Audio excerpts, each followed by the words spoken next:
అధ్యాయం 1వ వచనం నుంచి 5వ వచనం వరకు చదువు. మేము తప్పించుకొనిన తర్వాత ఆ ద్వీపము మేలితే అని తెలుసుకొంటిమి. ఆ నాగరికులకు ఆ ద్వీపవాసులు మాకు చేసిన ఉపచారం మింతం కాదు.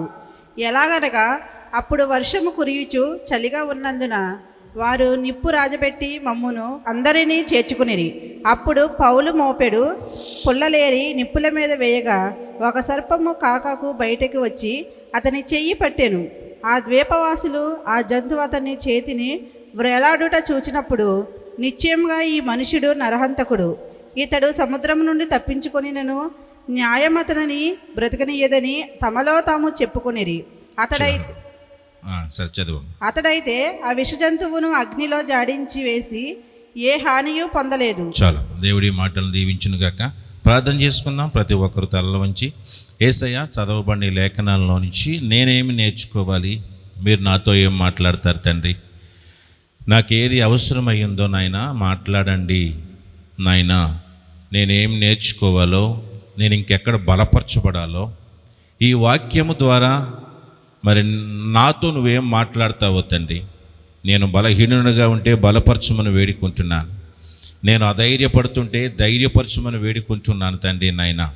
నాయన నేను భయపడుతుంటే నాకు ధైర్యపరచండి, ఈ మాట ద్వారా నేను వేడుకుంటూ ఉన్నాను తండ్రి. నాయన ఈరోజు నేను వ్యాధితో ఉంటే స్వస్థపరచమని నేను వేడుకుంటూ ఉన్నాం తండ్రి. ఈరోజు నేను నాయన సరైన మార్గంలో లేకపోతే సరైన మార్గంలో ఈ వాక్యం ద్వారా నన్ను నడిపించమని నేను వేడుకుంటున్నాను. నేను సరిగా లేకపోతే నన్ను దిద్దమని నేను వేడుకుంటూ ఉన్నాం తండ్రి.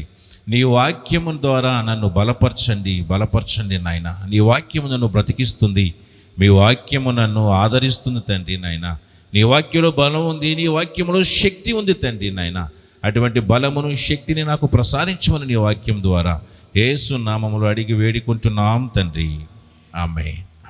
మనం చూసుకున్నాం కదా, వాళ్ళు సముద్రం అపోస్తలుడైన పౌలు, ఆయనతో పాటు ఇంకొంతమంది సుమారు 276 మంది ఖైదీలు, వీళ్ళందరూ కలిసి వాళ్ళలో ప్రయాణం చేస్తూ పౌలు గారు చెప్పిన మాటలు వినకుండా, పౌలు గారి జ్ఞానం లేననుకునో మరొకటో మరి మిగతా వాళ్ళ శతాధిపతి వాడ నావికుడు వాళ్ళ మాటలు విని పౌలు చెప్పినట్టు కాకుండా పడవను వేరో రీతిగా నడిపించి వాళ్ళు కష్టాల పాలయ్యి అక్కడి నుంచి వాళ్ళు ఆ తర్వాత అక్కడ ప్రయాణం చేస్తున్నట్టుగా మనం చూస్తూ ఉన్నాం. అలా ప్రయాణం చేసిన తర్వాత వాళ్ళు ఆ తర్వాత ఇంకా మళ్ళీ కొన్ని సందర్భాల్లో ఎదరికెళ్ళిన తర్వాత అవే పరిస్థితులు మళ్ళా మరొక చోట చిక్కుకున్నారు. ఆ చిక్కుకున్న తర్వాత అక్కడి నుంచి వాళ్ళు తప్పించుకుని, ఆ తర్వాత తప్పించుకుందామని అందరూ అనుకున్నప్పుడు కూడా అక్కడ మరొక కార్యం చేశాడు దేవుడు. దేవుని సేవకుల పట్ల, దేవుని పరిచర్య చేసేవారి పట్ల దేవుని యొక్క కాపుదల ఎలా ఉంటుందని అది కూడా ఒక్క మాటలో మనం చూసుకుని ముందుకు వెళ్ళిపోతే 27వ అధ్యాయం 42వ వచనంలో, ఖైదీలలో ఎవడనో ఈదుకొని పారిపోకున్నట్లు వారిని చంపవలని సైనికులకు ఆలోచన పుట్టెను. కానీ శతాధిపతి పౌలును రక్షింపను ఉద్దేశించి వారి ఆలోచన కొనసాగనీయక మొదట ఈదగలవారు సముద్రములో దుమికి దరికిపోవాలనియు, కడమ వారిలో కొందరు పలకల మీదను కొందరు వాడ చెక్కల మీదను పోవాలని ఆజ్ఞాపించను. ఇలాగ అందరూ తప్పించుకుని దరి చేరిరి. ఎప్పుడైతే పడవ మధ్యలో చిక్కుకుపోయింది, ఒక చోటన చిక్కుకుపోయినప్పుడు ఏమైందంటే ఆ పడవ కూరుకుపోయింది. అప్పుడు శతాధిపతికి ఏమైనా భయం వేసిందంటే, వాడు ఇక్కడ చిక్కుపోయింది కదా, ఇందులో ఖైదీలందరూ తప్పించిపోతే ఈ ఖైదీలందరినీ రోమాకి తీసుకెళ్ళకపోతే దానికి సమాధానం రేపొద్దన్న అవసరమైతే శతాధిపతికి మరణశిక్ష వస్తుంది. ఎందుకంటే నువ్వు వాళ్ళు సరిగ్గా కాపలా కాయలేదా, వాళ్ళు ఎలా తప్పించుకున్నారు, నువ్వేం చేసావు తప్పించుకుంటే అని చెప్పి శతాధిపతికి మరణశిక్ష వచ్చే అవకాశం ఉంది. అందుకని మిగతా సైనికులకి అందరికీ ఏం ఆలోచన వచ్చిందంటే, సైనికులకందరికీ శిక్ష ఎక్కడ, ఎందుకని మీరు ఇంతమంది సైనికులు ఉండి ఖైదీలు ఎలా తప్పించుకుపోనిచ్చారు అని చెప్పి ఖైదీలందరికీ మరణశిక్ష వేసేటువంటి అవకాశం ఉంది రోమా గవర్నమెంట్. అందుకని సైనికులకి ఏం ఆలోచన వచ్చిందంటే, వీళ్ళని మొత్తం చంపేద్దాం తప్పించుకోకుండా, చంపేసామంటే ఇంత తప్పించుకోబోయే చంపేసామని చెప్పొచ్చు అని చెప్పి ఖైదీలు మొత్తం అందరినీ చంపేద్దాం అనుకుని సైనికులకి ఆలోచన వచ్చింది. ఇప్పుడు ఆ ఖైదీల్లో ఎవరున్నారు, పౌలు కూడా ఒక ఉన్నాడు, ఆయన కూడా ఒక ఖైదీ కాబట్టి వాళ్ళతో ఉన్నప్పుడు వాళ్ళందరినీ చంపితే ఎవరిని చంపేయాలి, పౌలుని కూడా చంపేయాలి. కానీ ఆ సమయంలో మరి శతాధిపతి పౌలును రక్షించాలని ఆలోచన చేశాడు. ప్రైజ్ ద లార్డ్, హల్లెలూయా. అంతకుముందు పౌలు మాట వినకపోయినప్పటికీ ఈ పరిస్థితులలో ఎప్పుడైతే నడుస్తూ వచ్చారో, పౌలు గారు చెప్పింది ఎప్పుడైతే జరుగుతూ వచ్చిందో, పౌలు గారు చెప్పిన మాట వాళ్ళు వినకుండా వాళ్ళ జీవితాన్ని సమస్యలు ఎప్పుడైతే నెట్టుకున్నారో, ఆ తర్వాత పౌలు వారికి ధైర్యాన్ని చెప్పాడో, ఆ తర్వాత దేవుడు మరి ఆ చెప్పిన మాట ప్రకారం పౌలు వీళ్ళందరితో చెప్పాడో, అప్పుడు పౌలు గారి మీద కొంచెం నమ్మకం కలిగింది శతాధిపతికి. కలిగి పౌలుని రక్షించాలి, పౌలు మనతో ఉంటే మనకి క్షేమం అనుకున్న స్థాయికి వచ్చాడు శతాధిపతి. హల్లెలూయా. దేవుని సేవకుడైనటువంటి పౌలు మనతో ఉంటే మనం క్షేమంగా వెళ్ళాల్సిన ప్రయాణంలో. ఎందుకంటే దేవుడు ఆయనతో మాట్లాడతాడు, ఆయనకి అన్నీ తెలియచేస్తాడు, ఆయన మనకు చెప్తూ ఉంటాడు. ఇప్పటికే మనం కొంత తప్పు చేసాం. మొదట్లో ఆయన చెప్పినప్పుడు మనం వినకుండా ఇప్పటికే చాలా నష్టాల్లో, మనము శ్రమల్లో, ప్రమాదంలో, ప్రాణాపాయ పరిస్థితుల్లో మనం కూరుకుపోయాం. కానీ ఇప్పుడు మనం గ్రహించాడు కాబట్టి ఇప్పుడు ఏమనుకుంటున్నాడంటే, పౌలు తనతో ఉండటం ఆయన మనకి క్షేమం అనే స్థాయికి ఎదిగాడు శతాధిపతి. హల్లెలూయా. దేవుని పిల్లలమైన మనము కూడా ఇదే అవగాహనని ఇతరులకు కల్పించే వాళ్ళంగా మనం ఉండాలి. దేవుని ఎరిగిన మనము, దేవుని సేవిస్తున్న మనము ఇతర ప్రజలకి, బయట ప్రజలకి, దేవుని మీద నమ్మకం లేని ప్రజలకి, అన్యులకు, భక్తిహీనులకు, భక్తి లేని వారికి మన యొక్క సహవాసము ఇతరులకు ఎలా కనిపించాలంటే, వీరు మనతో పాటు ఉంటే మనకు క్షేమం అనిపించేలాగా ఉండాలి. హల్లెలూయా. అటువంటి స్థితికి, అటువంటి భక్తిని మనము కనుపరచవలసిన వారమై ఉన్నాం. అటువంటి ప్రార్థనా జీవితం కానీ, అటువంటి ఆ దేవుని యొక్క ఉద్దేశాలను మనం తెలియపరచడంలో కానీ, ప్రజలకి ధైర్యాన్ని ఇవ్వడంలో కానీ, కష్టంలో ఉన్నప్పుడు, సమస్యలో ఉన్నప్పుడు, అయోమయ పరిస్థితుల్లో ఇతర ప్రజలు ఉన్నప్పుడు కానీ వాళ్ళకి ఆ భరోసా ఇవ్వగలిగిన స్థాయి దేవుణ్ణి ఎరిగిన ప్రజలుగా మనకు ఉండాలి. ఆ భరోసా పౌలు ఇచ్చాడు కాబట్టే, దేవుని దర్శనాన్ని పొందుకొని జరగబోయే విషయాన్ని పౌలు వాళ్ళకి చెప్పాడు కాబట్టే, మొదట్లో వాళ్ళకి నమ్మకపోయినప్పటికీ దేవుని కార్యాలు జరుగుతూ ఉన్నప్పుడు మెల్లమెల్లగా పౌలు వారికి ఇచ్చిన ఆదరణ అంతా ఇంత కాదు.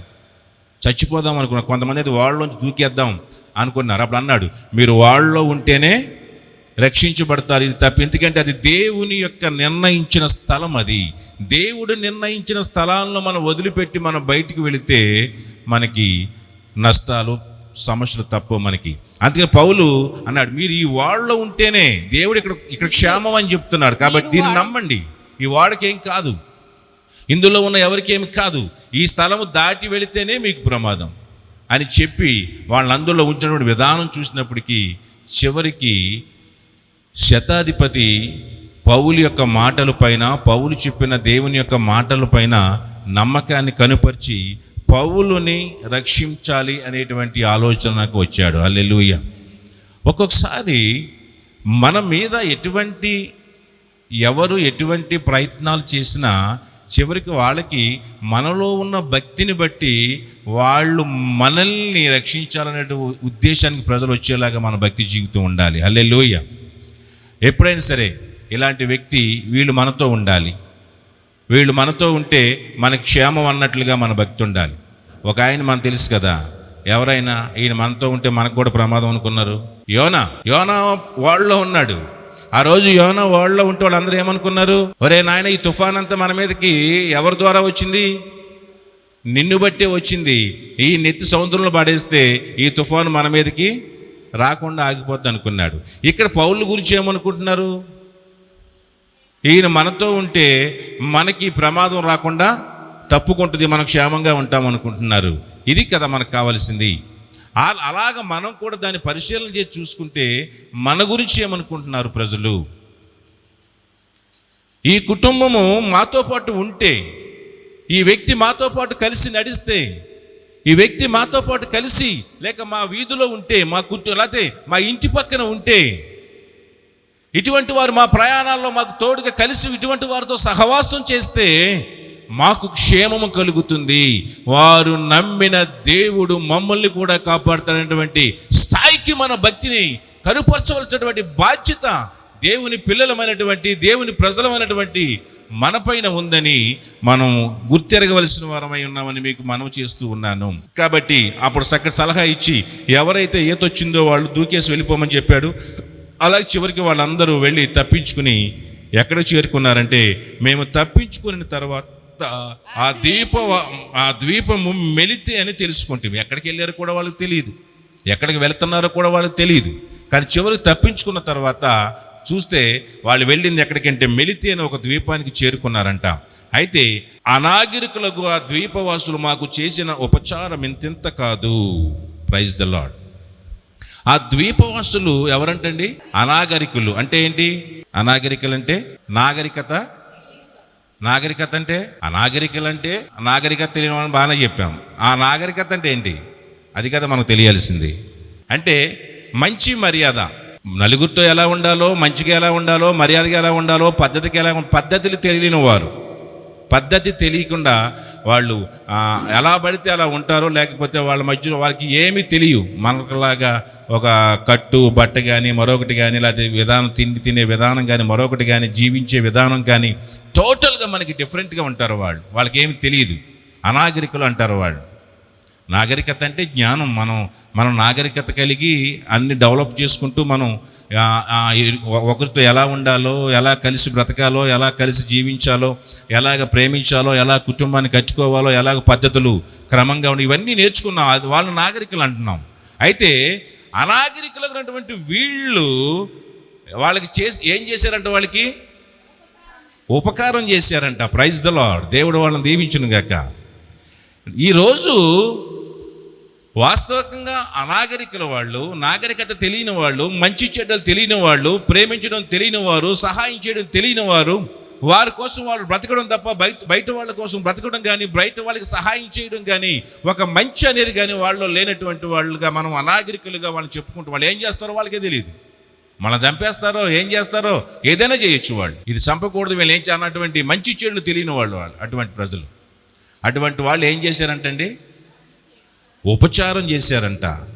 అనాగరికులు అయినటువంటి వారు, నాగరికత తెలియని వారు, వాళ్ళకి ఉపచారం చేశారంట. మాట ఎంత గొప్ప మాట అంటే, ఇక్కడ మన పైగా ద్వీపవాసులు వాళ్ళు. బయట ప్రపంచంతో సంబంధం లేదు వాళ్ళకి. బయట ప్రపంచం ఎలా ఉంటుందో తెలియదు వాళ్ళకి. బయట ప్రపంచంలో ఆ మనుషులేంటి, వాళ్ళ విధానాలేంటి తెలియదు వాళ్ళకి. ఒక ద్వీపం, అక్కడి నుంచి బయటికి వెళ్ళరు, అందులోనే ఉండిపోతారు వాళ్ళు. అటువంటి ప్రజలు వీళ్ళకి ఉపచారం చేశారంటే ఈరోజు మనం ఒకంత ఆలోచించవలసిన వారమై ఉన్నాం. ఎందుకనంటే ప్రియమైన దేవుని పిల్లలారా, మనము నాగరికత తెలిసిన వాళ్ళం. మనకి జ్ఞానం ఉంది, మంచి చెడులు తెలిసిన వాళ్ళం.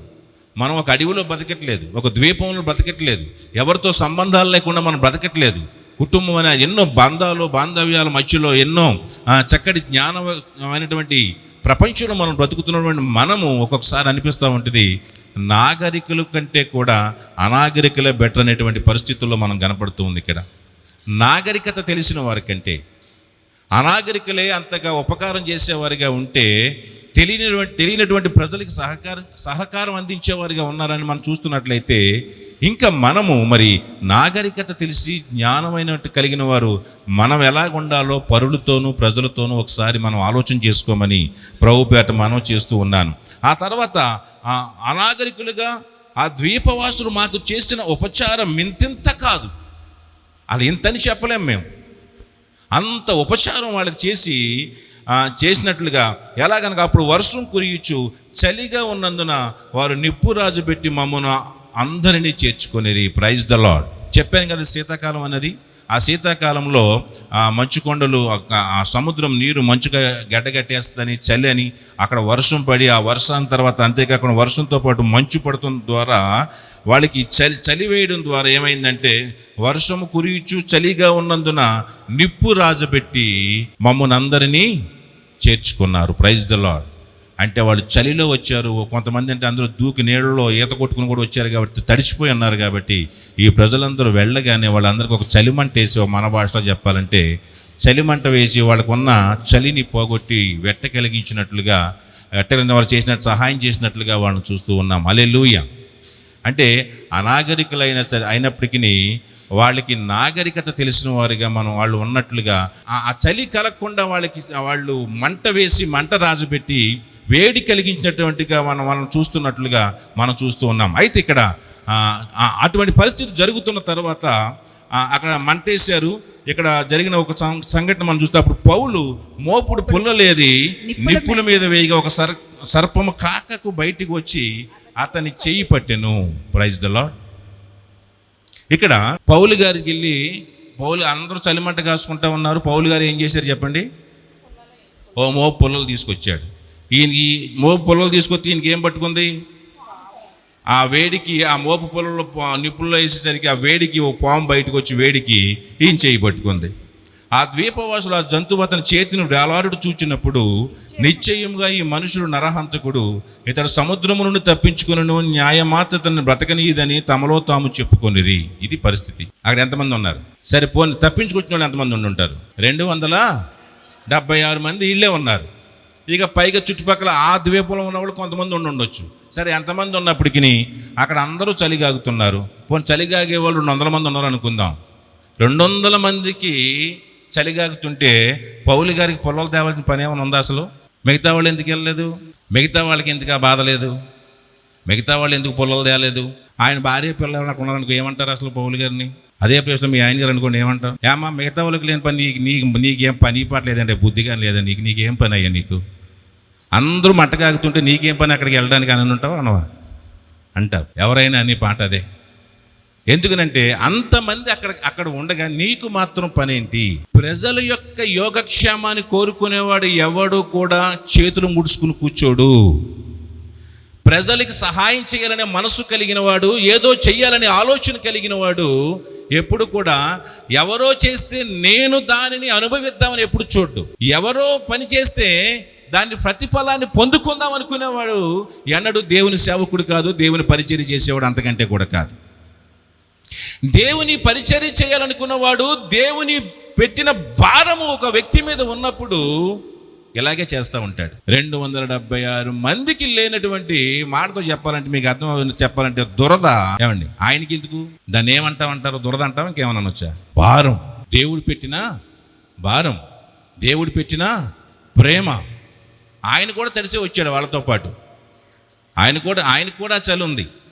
కానీ ఏదో ఖాళీగా కూర్చోకుండా నా వంతు పని నేనేదో ఈ ప్రజల కొరకు చెయ్యాలి. ఎందుకంటే ఈ ప్రజల్ని దేవుడు తనకు అప్పగించాడు కూడా అక్కడ, ఓ మాటతో చెప్పాలంటే. సో ఆ ప్రజల కొరకు తను ఏదో చెయ్యాలి. దేవుని భారం మనలో ఉన్నప్పుడు మనం మౌనంగా ఉండలేం. అంటాడు కదా ఎవరు? ఇర్మియా భక్తుడు అంటాడు, ఏమంటాడు? ఇదిగో దేవుని గూర్చిన వార్త నేను ప్రకటించుకున్న నాలో, అది నా ఎముకలలో అది మండుచు మూతబెట్టినట్లుగా ఉంటుంది అంటాడు. దేవుని గూర్చిన వార్త అది చెప్పకుండా ఉంటే ఆయన ఎముకలు ఎలా ఉందంటే ఆయనకి మంట మండుతూ ఉన్నట్లుంది. దేవుని కూర్చున్న భారం నీలో ఉన్నట్లయితే కనుక, ఆ భారం అంటే దేవుని ప్రజల పట్ల కూడా, దేవుని మీద ప్రేమ, దేవుని మీద భక్తి ఉన్నవాడికి ఎవరికైనా సరే దేవుని ప్రజల మీద కూడా ప్రేమ ఉంటుంది.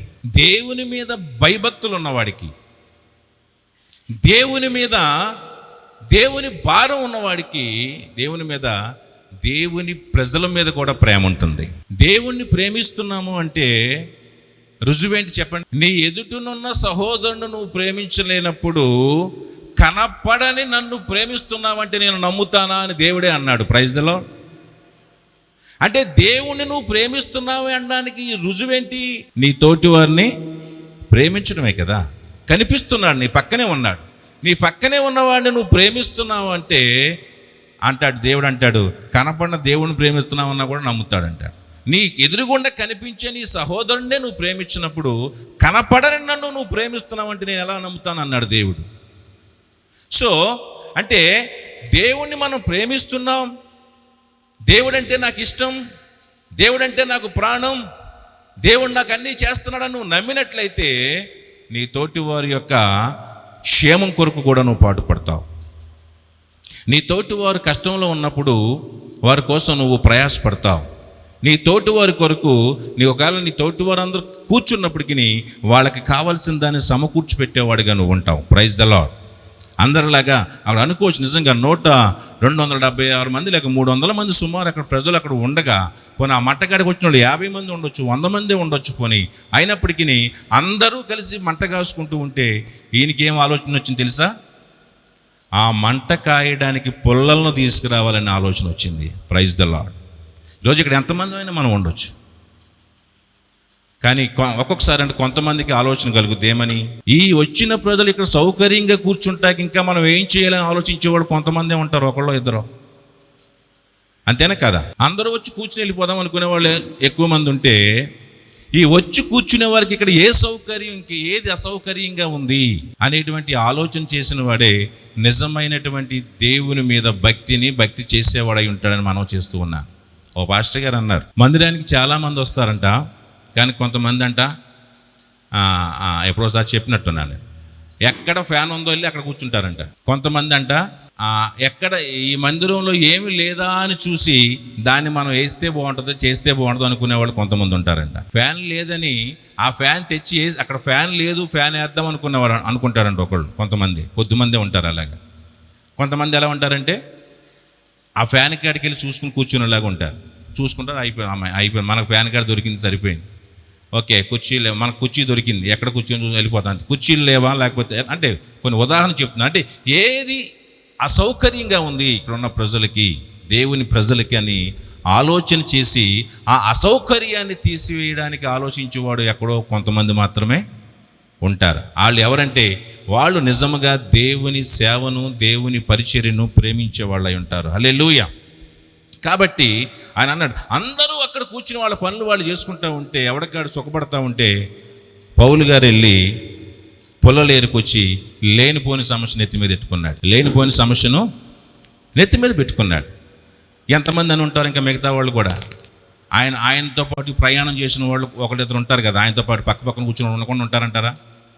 పడవలో ప్రయాణం చేసినప్పుడు ఫ్రెండ్స్ అయి ఉంటారు, కొంతమంది పక్కన కూర్చొని ఉంటారు. వాళ్ళు ఏమని ఉంటారు, నీకు ఎందుకయ్యా పౌలు మధ్య, లేకపోతే నీకు ఎవడా చెప్తే నీకెందుకు, మాగల చక్క నువ్వు మంట కాగొచ్చుగా, నీకు ఎందుకు ఈ బాధలు, ఈ తిప్పలు, నీకు లేనిపోయింది ఎందుకు, నీకు తిప్పలు తెచ్చుకున్నావు ఇప్పుడు అని అనకుండా ఉండుంటారా? అంటారు. అనకుండా ఎవడో ఉన్నాడు, అవకాశం దొరకడమే కాదు కావాలి కదా మనకు అనడానికి. అయినప్పటికీ ఒక్కొక్కళ్ళ మనసు ఎలా ఉంటుందంటే, ఎవడు ఎన్ని అన్నా ఏమన్నా నిజమైన దేవుని భక్తి కలిగిన వాడు తను చేసే పని, ప్రజల యొక్క మాటలను బట్టి తను చేసే పని మానేవాడు కాదు. హల్లెలూయా. దాన్నే దేవుడు పెట్టిన భారం అంటారు. దేవుని ప్రజల పట్ల దేవుని పెట్టిన భారం అది. సో అప్పుడు అనుకున్నారు, ఎప్పుడైతే చేయి పట్టుకుందో ఆ దీపవాసులు ఆ చేతిని వేలాడి చూచినప్పుడు నిశ్చయంగా ఈ మనుషుడు నరహంతకుడు. ఎందుకని? సర్పం అనే దాన్ని న్యాయదేవతగా కూడా అక్కడ వాళ్ళు ఒక పూజించేవారు. పూజించడమే కాకుండా వాళ్ళు ఏమనుకున్నారంటే సముద్రంలో నుంచి తప్పించుకున్నాడు. అది ఎక్కడ చచ్చిపోవాలి ఇతను? ఆ సముద్రంలోనే చచ్చిపోవాలి. ఆ పడవ పగిలిపోయింది, పడవ మునిగిపోయింది, అక్కడ చచ్చిపోవాలి. కానీ ఆ పడవ సముద్రం మునిగిపోయాక అటువంటి మంచు కట్టే, ఐస్ కట్టేసిన నీళ్ళలోంచి తప్పించుకుని ఒడ్డుకు రావడం అనేది అసాధ్యం. కానీ ఏదో రకంగా బతికి బయటపడ్డారంటే అప్పుడు దాకా ఏమనుకున్నారంటే వీళ్ళ గురించి, నిజంగా వీళ్ళు చాలా పుణ్యాత్ములు, నీతిమంతుడు కాబట్టే తప్పించుకుని, చావు నుంచి తప్పించుకున్నాడు కాబట్టే నీతిమంతుడు అన్నారు. మళ్ళీ ఇప్పుడు ఏ పరిస్థితుల్లోకి వెళ్ళిపోయాడు? మళ్ళీ ఇప్పుడు పాము గరిచేసరికి, చుట్టుకుని పాము గరిచేసరికి అనుకున్నారు ఇతడు నిజంగా నరహంతకుడే. ఎందుకనంటే అక్కడ తప్పించుకున్నాడు, కానీ ఇక్కడికి వచ్చేసరికి న్యాయదేవత పట్టేసుకుంది, వదిలిపెట్టలేదు అనుకున్నారు. అంటే చెడ్డోడికి ఒక చోట తప్పించుకున్నా ఎక్కడైనా సరే మొత్తానికి వీడికి ఇప్పటికైనా సరే వీడికి అంటాం కదా, మనం అనుకుంటాం కదా, మన భాషలో మన యొక్క ఆలోచన ప్రకారం, మన జ్ఞానం ప్రకారం మనం ఏమనుకుంటామంటే, ఆడు ఒక చోట తప్పించుకున్నప్పటికీ ఆడికి ఏదో ఇక్కడ తప్పించుకున్నాడు కానీ వీడికి ఉంటుంది ఎదరా ఇంకొకసారి. ఎందుకంటే వీడు మంచోడు కాదు, వీడు పనికిమాలోడు, వీడు నిజంగా వీడు అంతకుడు, వీడు మంచోడు కాదు, వీడు నిజంగా ఆ పని చేశాడు, వీడు ఎంతోమందిని వీడు నష్టపరిచాడు. కాబట్టి సో ఇవాళ తప్పించుకోవచ్చు, కానీ రేపు అయినా సరే వీడికి ఇది తప్పదు అని చెప్పి అనేవాళ్ళు చాలామంది ఉంటారు. అలాగే వీళ్ళు ఏమనుకున్నారంటే, అసలు అక్కడి నుంచి తప్పించుకుని వచ్చినా సరే అసలు ఎంత అదృష్టవంతుడు, సముద్రంలో తప్పించుకొచ్చాడంటే, ఒడ్డుకొచ్చేసాడు హాయిగాను, ఒడ్డుకొచ్చేసి ఆ సేఫ్టీ ప్లేస్కి వచ్చేసాడు. సేఫ్టీ ప్లేస్కి వచ్చాక కూడా వీడి కర్మకాలి పాము పట్టుకుందంటే ఇంకే ఈ నిజంగా నరహంతకుడు అయి ఉంటాడు, వీడు నిజంగా వీడు చెడ్డవాడై ఉంటాడు వీడు అని చెప్పేసి ప్రజలందరూ ఆలోచిస్తున్న విధానాన్ని మనం చూసినట్లయితే అక్కడ ఆలోచించుకున్నట్లుగా, వీడు నరహంతకుడు, ఇతడు సముద్రం నుండి తప్పించుకునను, న్యాయమాత అతని బ్రతుకనియ్యదని. అంటే న్యాయం, చెడ్డవాడికి శిక్ష తప్పదు. చెడ్డవాడికి పనిష్మెంట్ తప్పదని చెప్పేవాళ్ళు. వాళ్ళు అనాగరికులైనప్పటికీ వారిలో కూడా ఏముంది చెప్పండి? న్యాయం అన్యాయం కూర్చున్న అవగాహన వాళ్ళకి. వాళ్ళు అనాగరికులు వాళ్ళు అయినప్పుడు వాళ్ళకు కూడా ఏ అవగాహన ఉంది?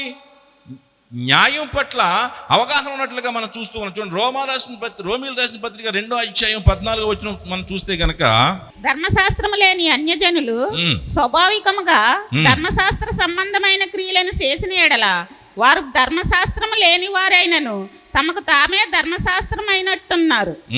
అట్టి వారి మనస్సాక్షి కూడా సాక్ష్యమిచ్చుచుండగను వారి తలంపులు ఒకదాని మీద ఒకటి తప్పు మోపుచు లేక తప్పు లేదని చెప్పుచుండగను ధర్మశాస్త్ర సారము తమ హృదయముల యందు వ్రాయబడినట్టు చూపుచున్నారు.